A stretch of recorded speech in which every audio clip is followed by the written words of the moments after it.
네, 그렇습니다. 내 안에 있는 우상을 찾아서라는 제목으로 함께 말씀을 나눠보도록 하겠습니다.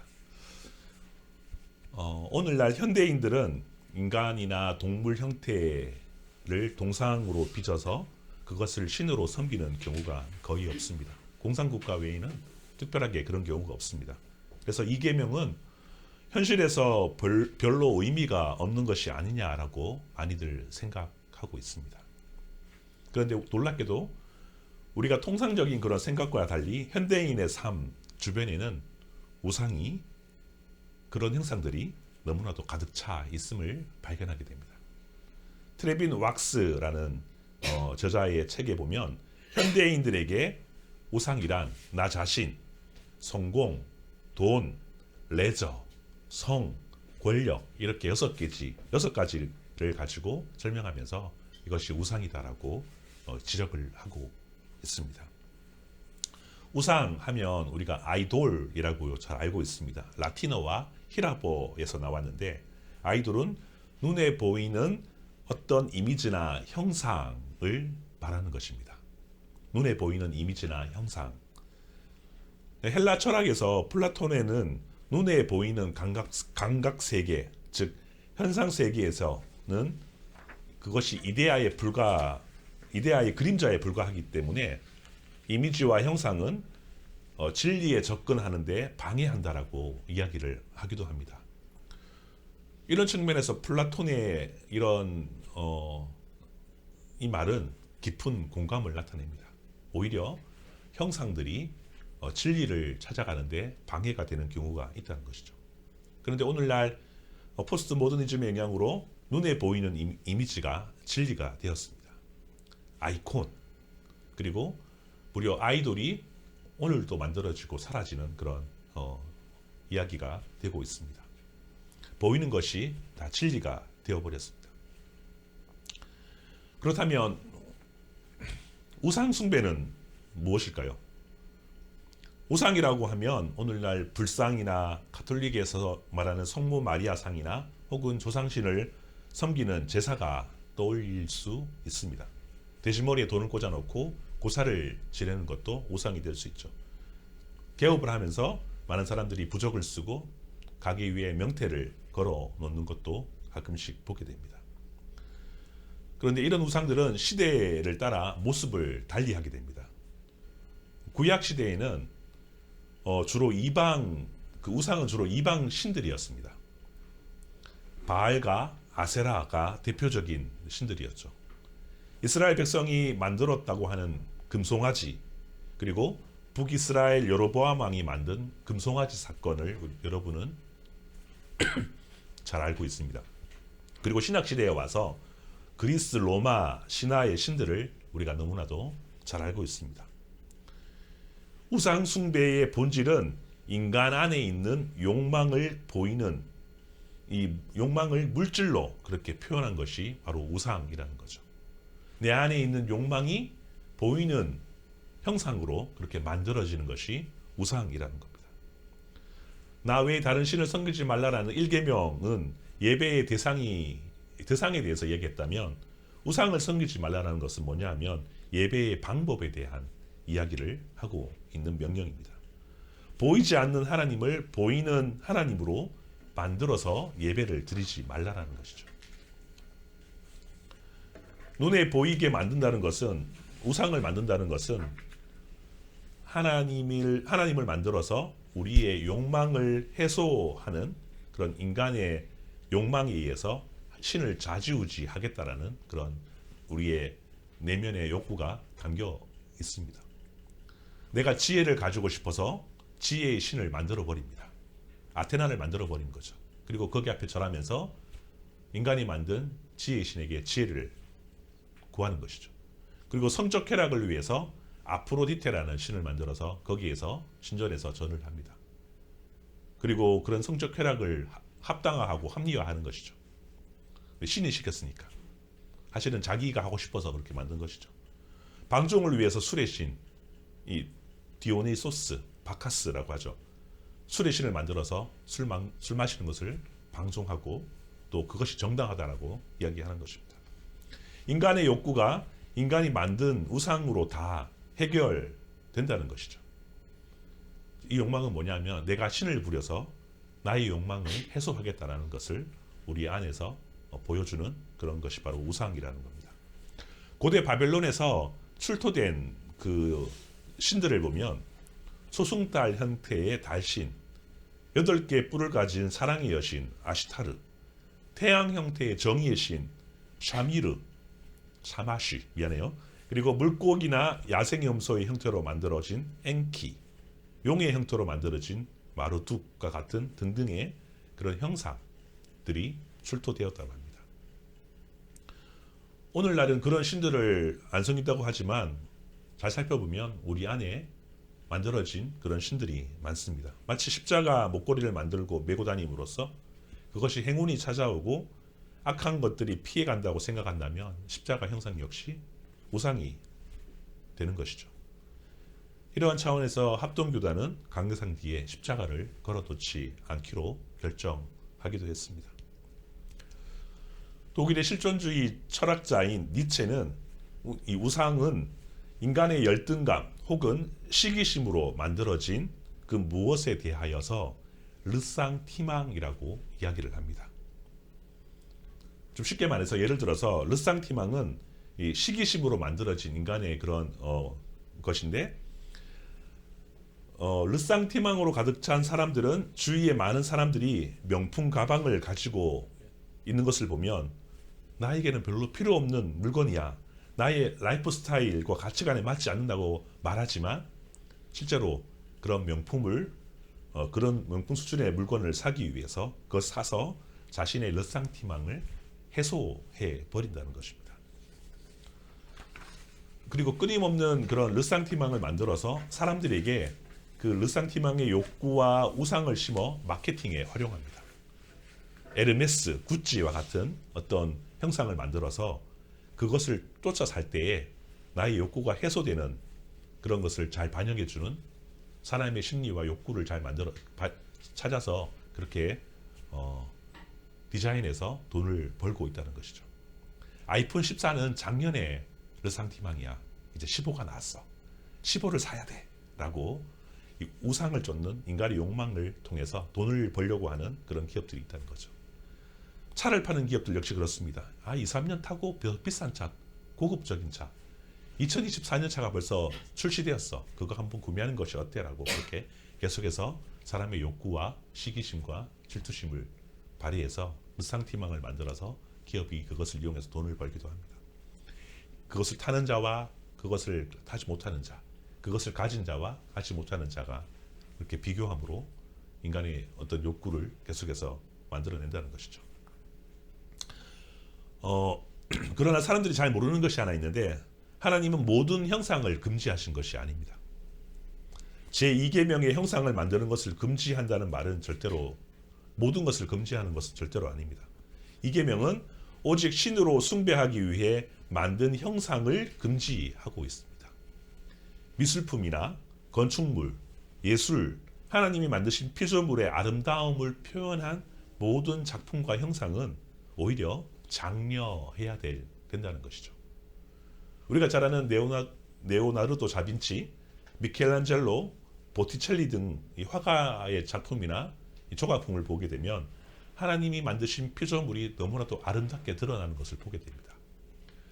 이것을 보면서 하나님이 우리를 만드신 놀라운 그 아름다움을 보게 된다는 것이죠. 하나님의 세계를 감탄하게 된다는 거죠. 아름다운 풍경과 아름다운 절경을 보면서 그림으로써 그것으로 하나님의 놀라운 피조세계의 작품들을 보고 경험하게 된다는 것이죠. 미켈란젤로의 천지 창조를 보면서 하나님의 천지 창조를 보고 감탄하게 된다면 하나님의 초월성을 이해하는 도구의 작품이 된다면 그 그림은 그 조각은 우상이 아니라 오히려 하나님을 나타내는 도구가 될 것입니다. 퐁당퐁당에서 비누라는 이 형상을 제작하고 사용하고 있는데요. 세상에 오염 물질을 씻어내는 그런 도구가 된다면 그것은 좋은 작품과 피조물의 평안과 아름다움을 나타내는 도구가 될 것입니다. 앞에서 니체의 주장한 르상티망에서 보았듯이 이계명에서 금지하는 것이 무엇입니까? 인간의 욕망과 욕구를 나타내는 어떤 형상을 만드는 것을 막자는 것입니다. 이스라엘 백성이 이집트에서 탈출한 후에 최초로 만든 형상이 있습니다. 우상이 있습니다. 무엇일까요? 모세가 시내산에 올라갔다가 내려오지 못해서 큰일 났다. 혹시 죽었나 싶어서 모세를 대처할 만한 형상을 만들자. 하나님 대처하는 형상을 만들자고 하면서 금송아지를 만들게 됩니다. 예로부터 소는 힘의 상징이죠. 출애굽을 한 이스라엘 백성들은 광야에 도착했을 때 자신들이 깨닫게 됩니다. 야, 우리가 정말 힘이 없는 그런 사람들이었구나. 그러면서 하나님을 보지 못하고 그들이 소를 제작하게 됩니다. 그리고 그 소는 그냥 만든 것이 아니로 금으로 만들어 버립니다. 금송아지의 우상은 힘이 없고 돈이 없는 이스라엘에게 딱 맞는 그들의 우상이었습니다. 힘을 상징하는 소, 불을 상징하는 금을 통해서 형상을 만들어서 그것이 하나님이다라고 그들이 만들어 버렸다는 것이죠. 그래서 우리를 인도하는 분은 우리에게 불을 주시는 분, 힘이 없는 우리에게 힘을 주시는 분, 부와 힘을 주시는 분이 하나님이다. 그러면서 그 금송아지를 만들어서 하나님 형상이다라고 이야기를 해버린 것입니다. 인간의 욕망이 드러난 작품이 바로 금송아지였던 것이죠. 후일 가나안 땅에 들어간 이스라엘 백성은 이제 목축 생활을 하다가 같이 농사를 짓기 위해서 필요한 생산의 신 바알 신을 섬기게 됩니다. 하나님도 섬기고 바알 신도 섬기게 되는 거죠. 비가 없이는 곡식이 자라지 않기 때문에 비의 신, 생산의 신인 바알 신이 그들에게 필요했던 것입니다. 인간의 욕망이 투영되어서 그 신을 섬기게 되었다는 것이죠. 그리고 농사를 짓게 되면 사람들이 많이 필요합니다. 또한 세력을 키우기 위해서 자녀들이 많이 필요했다는 것이죠. 그래서 이 풍요의 신이었고 다산의 신이었던 아세라를 섬기게 되었습니다. 그래서 아세라나 이 구약의 농업의 신들을 보면 이 다산을 표현하기 위해서 생식기가 발달하게 그렇게 그려진 작품들이 드러나게 된다는 것입니다. 외관상으로 우리가 우상을 섬기지 않더라도 하나님에 대해서 우리가 생각하기를 나의 탐욕과 나의 만족을 위해서 있는 분이라고 생각하게 된다면 그건 역시 우리가 만들어낸 상상의 형상을 만들어서 우상 숭배가 된다는 것이죠. 탐심으로 만들어진 모든 형상과 내면화된 동기 모두가 우상 숭배가 된다라고 성경은 이야기를 하고 있습니다. 말씀 한 구절만 찾아보도록 하겠습니다. 오늘 뒤에 나오지 않는데요. 골로새서 3장 5절입니다.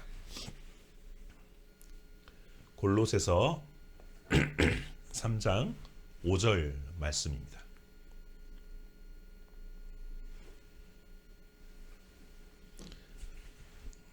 같이 한번 읽어보도록 하겠습니다. 시작. 그러므로 땅에 있는 지체를 죽이라. 곧 음란과 부정과 사욕과 악한 정욕과 탐심이니 탐심은 우상 숭배니라. 우리 안에 탐심으로 만들어진 욕구가 형상이든 혹은 생각으로 만들어진 것이든 그 모든 것은 우상 숭배라고 이야기를 하고 있습니다. 하나님보다 더 사랑하는 것이 있다면 그것은 탐심이고 우상이 될 것입니다. 탐심으로 만들어진 모든 것이 우상이라고 이야기하고 있고 성경은 그것을 이야기하고 있습니다. 하나님을 경배하고 사랑하는 것 외에는 우상이 될 경우가 많다는 것입니다. 오늘날 많은 이데올로기의 충돌들이 일어나는데 예전에 소련이 공산화된 후에 스탈린이 정권을 잡게 됩니다. 당시 소련의 모든 사람들은 러시아 정교회에서 속해서 예수님을 잘 믿고 했던 그런 나라였습니다. 그런데 스탈린이 정권을 차지하고 이런 그 러시아 정교회에 속하는 그리스도인들에게 스탈린에 대한 숭배 사상, 공산주의에 대한 숭배 그런 이데올로기를 심어 버리게 됩니다. 세뇌 교육을 시키게 됩니다. 어릴 때부터 이런 교육을 한다고 합니다. 유치원생들이 이렇게 기도합니다. 어린아이를 모아놓고 자, 다 같이 눈을 감고 하나님께 기도합시다. 하나님 우리 아버지 우리에게 사탕을 주십시오. 이제 눈을 뜨세요. 아이들이 눈을 떴을 때 아무것도 일어나지 않음을 보게 됩니다. 선생님이 다시 기도하자라고 합니다. 이렇게 기도합니다. 자, 우리 스탈린 동지에게 기도합니다. 아이들이 기도할 때 선생님들은 사탕 뭉치를 아이들에게 나누어 줍니다. 우리의 필요를 채워주시는 분은 하나님이 아니라 스탈린 동지입니다. 라고 세뇌되면서 그들이 공산화 정책이 먹혀들게 됩니다. 이데올로기라는 그런 우상의 세뇌에 당하게 된 것이죠. 스탈린 치하에 결국 많은 사람들이 죽게 됩니다. 남자만 6천만 명이 죽습니다. 대한민국 인구보다 더 많은 사람이 러시아에서 학살되게 됩니다. 많은 사람들이 공산 치하에서 죽게 되었고, 과거 영광스러웠던 러시아는 범죄자, 알코올 중독자, 마피아 소굴로 그렇게 변하게 되었고, 많은 나라들로 쪼개지고 오늘도 그 공산 독재가 이어지고 있는 모습입니다. 이데올로기로 하나님을 섬기는 결과는, 이데올로기를 하나님으로 섬기는 결과는 결국은 바람을 잡으려는 그런 헛된 노력이 될 것입니다. 형상 외에도 성전 신학이라는 것이 있는데 그것도 우상이 될 수 있습니다. 무슨 말이냐면, 과거 광야에서 하나님께 죄를 범하게 되어서 뱀에게 물려서 죽게 되었습니다. 하나님은 모세에게 이렇게 명령합니다. 노스로 만든 뱀을 장대에 걸어서 매달아 보게 하라고 이야기합니다. 그것을 쳐다보는 사람들에게 새로운 삶을 치료를 하게 되었습니다. 그래서 노뱀을 본 사람들이 죽지 않자 은혜를 맛본 후에 사람들은 이를 기념하기 위해서 노뱀을 보관하게 됩니다. 어떤 일이 일어났을까요? 노뱀은 향후 1000년 동안 우상이 되어버립니다. 그냥 새 조각에 불과한데 노뱀에게 기도하면 낫는다고 생각하고 노뱀 꼬리를 만지면 임신하게 된다라고 그렇게 생각하게 됩니다. 그래서 이 히스기야 왕이 이 노뱀을 개혁하면서 부셔버리게 됩니다.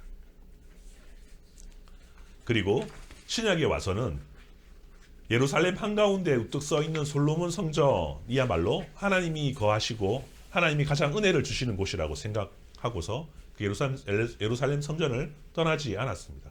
조금 죄를 지어도 불의를 좀 해도 그곳에 머물게 되면 나의 죄가 사해지고 예루살렘은 멸망하지 않기 때문에 죽지 않을 거야 라고 하면서 그렇게 믿어 오게 된 것이죠.